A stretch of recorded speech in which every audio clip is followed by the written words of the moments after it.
Hi, this is Lucille. Today we're in Meridian, Mississippi, in Lauderdale County at the Rose Hill Cemetery costume tour, so let's go. So my folks down here at the end, there's more people show up. Across the street and down the other side of the street, rather than in the middle or on 8th Street. All right, go.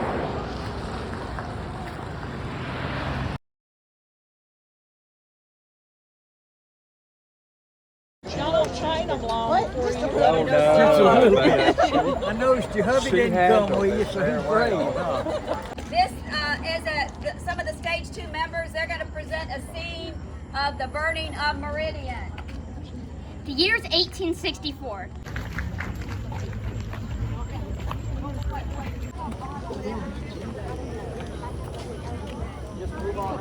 We have to wait over it. They're going to talk to us. I'm just going to tell y'all a little bit about this gypsy wagon, and the other name for it is a lardo, and that was from a Romani word which meant cart. And this was made possible by a Mississippi Humanities grant that the Rose Hill group got, and Mr. Dan Talley, who is local, he built it, and he got all the high school students, or they did, and got them to paint it. So Meridian High School students painted it, and don't ask me what year it was made, but it's been here in the tour ever since, and it's been in a parade, and it's been at the Soleil Steam Festival too. And it was a normal wagon would have 4 wheels with the front 2 wheels to turn, because it was pulled by horses when they were coming through here. And that was the way they, pulled it up until the time of the automobile. And when they traveled, they usually traveled in about five group of them.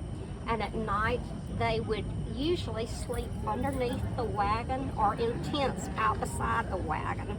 And they liked to travel where they could go side by side, because they wasn't inhaling the dust from the other wagons in front of them. But this was like the wagon that when they were coming through here, and when they would come through Meridian, a lot of times the radio station would actually get on the radio and say that they were coming. Thank you. Come in close, and I'm going to talk to you. Everybody. Well, welcome everyone. This is our 13th year of the Rose Hill Cemetery costume tour. We appreciate you coming. Well, we are telling documented stories tonight. We're all volunteers. We're a company of storytellers. And you're going to hear some stories you're going to say, surely not. This could not have happened. But it did. Everything we tell you happened. Now, our storytellers really get into it. I mean, they step into character. And if you are an authentic storyteller, if you're believable as a storyteller, you will step into that character. You will become that person. This is the coffin. The coffin. This is the coffin. Good evening, ladies and gentlemen. Let me add our welcome to Miss Ann's welcome to our tour here this evening. The first stop on your tour is the grave of Miss Leela Smith.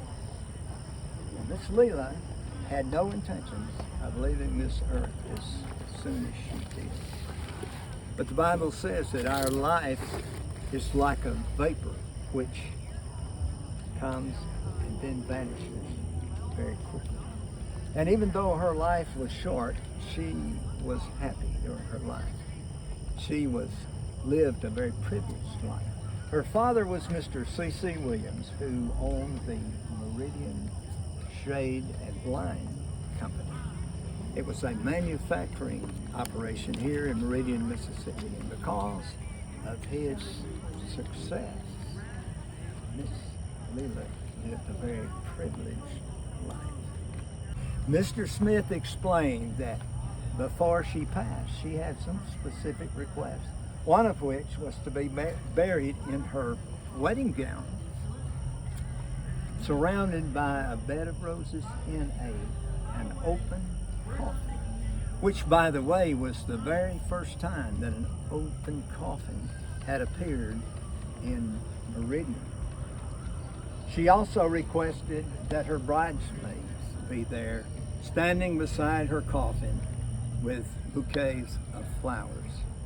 Another request that she had was that as the message was delivered, which I did, that there be a violinist nearby playing very, very softly as that message was delivered.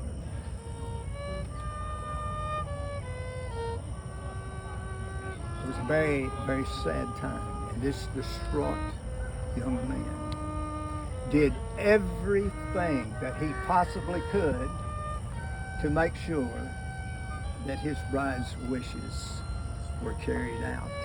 But they're still acting even though. How they're still acting even though we're done. Yeah, they're doing it for the next group.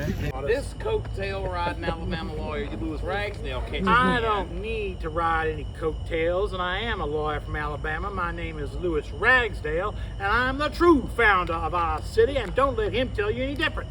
And not the guy who said he looks like a teacher.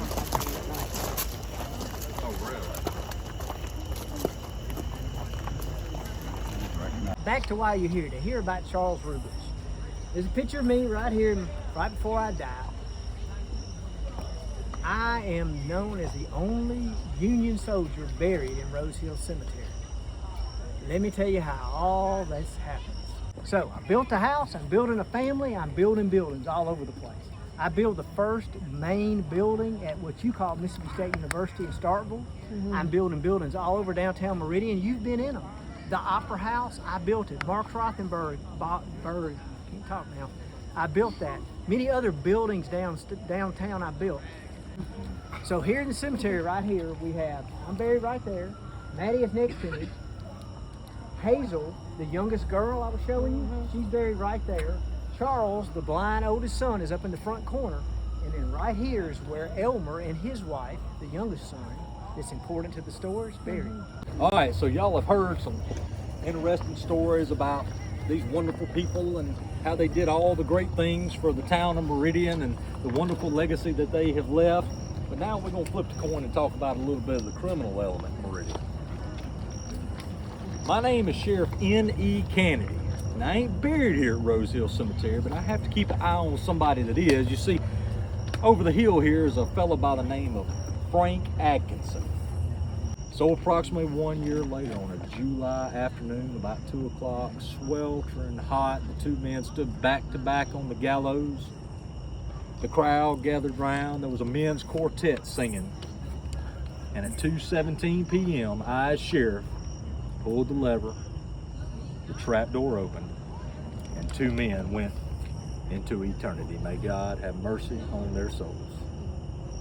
Thank you for your attention. Hope you enjoy the night. My name is Constance Garra Soule. I'm the second wife of George Soule, who started the Soule Steam Feed Works in Meridian, Mississippi. His first wife, Olivia, had been in poor health for a long time, and she died in 1905. There he is down there. George? George! Oh, he'll tell you everything. Go on down there and see him. Y'all come back and visit us sometime, you hear?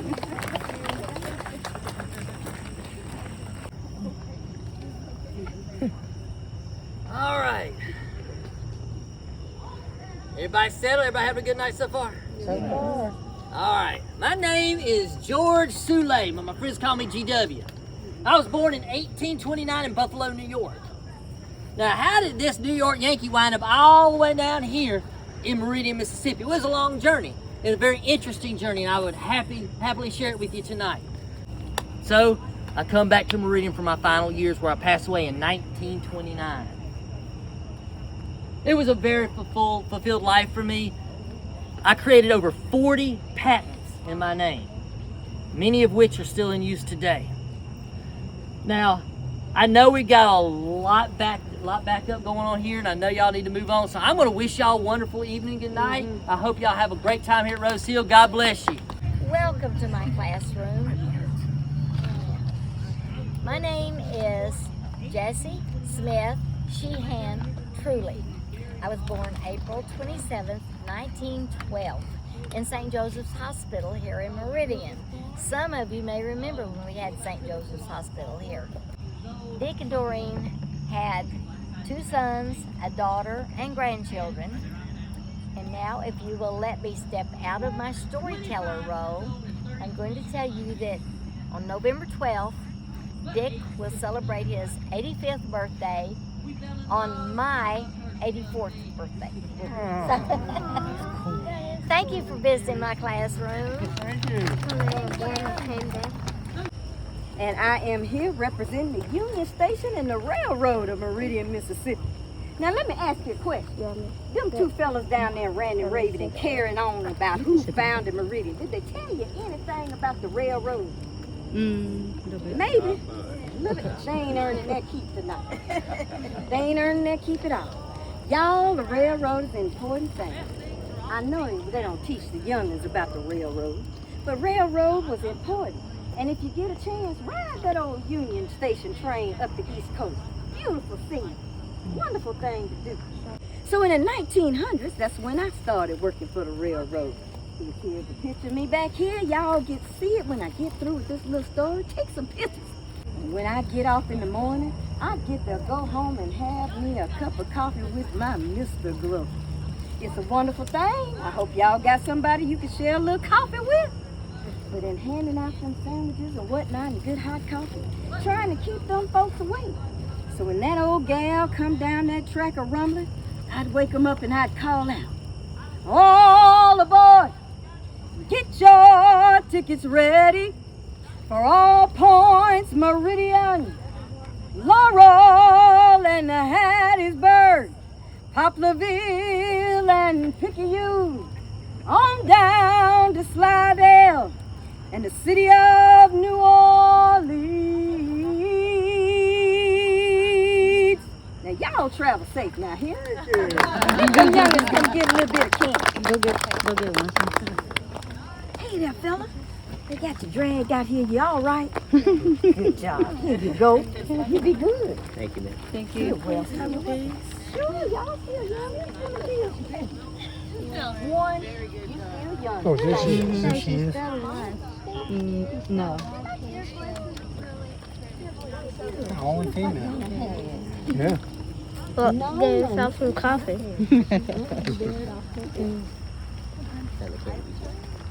Starburst.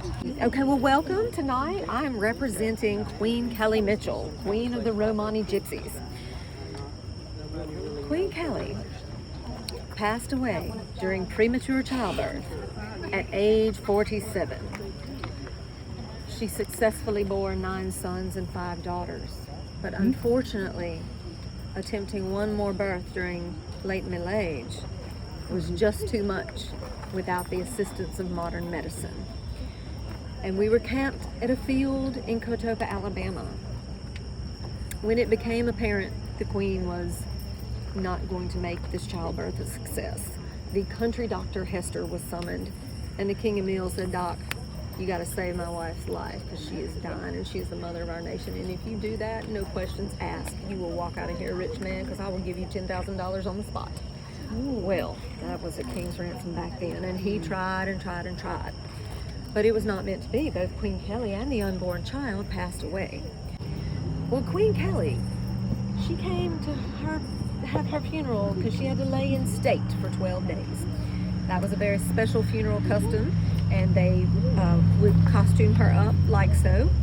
And during that 12 days that all those 20,000 people were coming, nobody told a fortune, nobody took pictures, nobody took money from outsiders. When outsiders would approach, they would say, no, we are here for mourning, we must not interact. And everyone said, okay, we'll go and not pressure you, because they were so paying attention to her funeral. It had to be done in a special way. She was constantly guarded by 75 tribesmen. This specific time when they were in mourning, oh, it was nothing but respect and love. And that is very much why they carved Queen of the Gypsies on her headstone, because they did not want it to be a slanderous thing. They turned it into their own sense of pride and well-being, an homage to the fallen queen, because she was such a great mother. She led a nation. So when it came time for her church service at St. Paul's Episcopal Church, the Reverend Wells officiated and conducted the ceremony. And after the ceremony was over, 5,000 of those 20,000 people, they filed in ranks behind the band. They loaded Queen Kelly's casket upon a coffin. They put festoons feathers upon a horse, 2 horses actually, they were white horses, and they trotted all the way with 5,000 people following the band and horses and everything, coming all the way up 7th Street through the cemetery gates and all the way to that grave over there in the back with the bandana and the shawl tied around it. And when they got here, onlookers watched as the casket was lowered into the ground. And on top of that casket, they poured concrete and they put steel reinforcements. Because as you can see over there, there's a lot of tribute and trinkets. And as it is laid on top of the grave, they did so by putting the tribute into the coffin with Queen Kelly before they shut the lid. And you can see that they had to put the concrete and the reinforcements to prevent grave robbers from disturbing her jewels and cultural antiquities and her final resting place. And although there are some cracks in the wolfstone, no one has ever been successful at robbing Queen Kelly's cultural treasures. In fact, the thieves, or the would-be thieves, they were met with financial ruin. Some of them got arrested and somebody even died, because you do not desecrate a final resting place. Because when you mess with one of the gypsies, you mess with all of them. They're a tight bunch like that, and we stick together. And her funeral set the standard for all the royal funerals that would come after. Her funeral also helped give the town the nickname, the Queen City, which it has been known by, in addition to the railroad, of course. But in addition to that, they've been calling Meridian the Queen City well after, since 1915, when all the gypsies had the lavish funeral and they came. And we are so honored that out of everywhere in the world that they could have died and spent eternity, we are blessed that they came to rest here so that we can preserve them, respect them, and that is what we honor and pay tribute to this day to doing so. And the next person to be buried here was the nephew, and that's the little tiny grave back there. He died at age 8 of Spanish flu. There was no vaccines back then, there were no antibiotics, so he caught the flu. That was a worldwide pandemic that killed 20 million people and 500,000 in the United States. And the next person to be buried here was King Emil. Now, you've heard how we came to be here at the Rose Hill Cemetery, but we came to be in this country in 1862 in the midst of the Civil War. Appropriately, we landed in New Orleans, Louisiana. That was after I had been born in a tent in Brazil in 1857. And when I was 27, in a ceremony in Cleveland, Ohio, as you can see from my headstone, they named me King of the Gypsies. 27 years old and king. What more could you want? Except my kingdom was not a throne and a castle. It was usually with that Bardo going as fast as we could get out of town. Because a lot of places, when we came in, they said, the road goes that way, keep right on going. They just didn't want us around. With 14 kids, we never had a dull moment. That made us really tight-knit and really close, which we needed to be when Queen Kelly passed away, because not only was she my world, she was the entire extended family's world.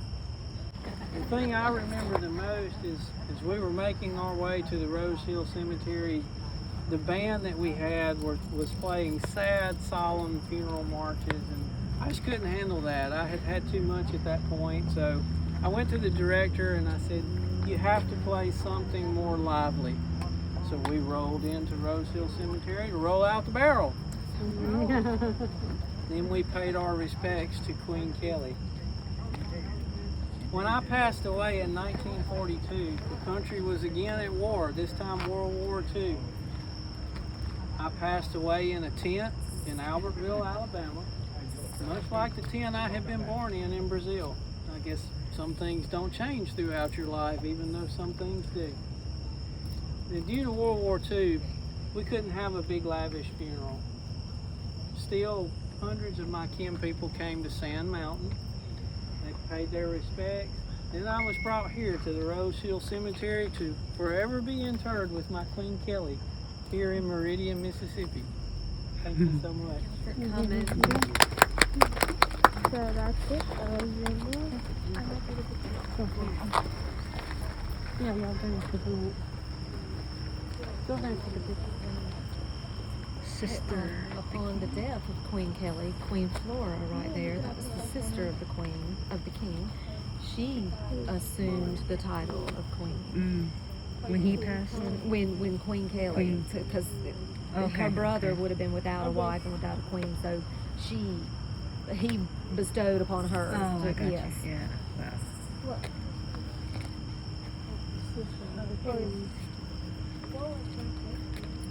And then he later, King Emil later would go on to remarry another woman named Lapa, and she, I believe, is buried in Atlanta, but don't quote me on that exactly, but she was too ill. When he died, she was too ill to make the journey, so she stayed behind. But they knew he had to be returned to lay to rest by his first love, Queen Kelly. Are there any descendants still living in Meridian? I believe there are. I don't know anybody. I've heard their names mentioned over the years, but I couldn't tell you who their first name is. But he was survived by 9 sons, 5 daughters, and over 100 grand and great-grandchildren. So he had a multiple generational legacy. Still a Mitchell family here in Meridian. Yeah, they are. Oh, okay. I don't know if they're any relation. I don't either. That would be interesting to know, you I know. think some of them are, but I'm not sure how close kindred. Okay, let me get this one. Thank y'all. Thank you. Thank y'all very much. Y'all brought this. Well, thank you. Ain't much. Something.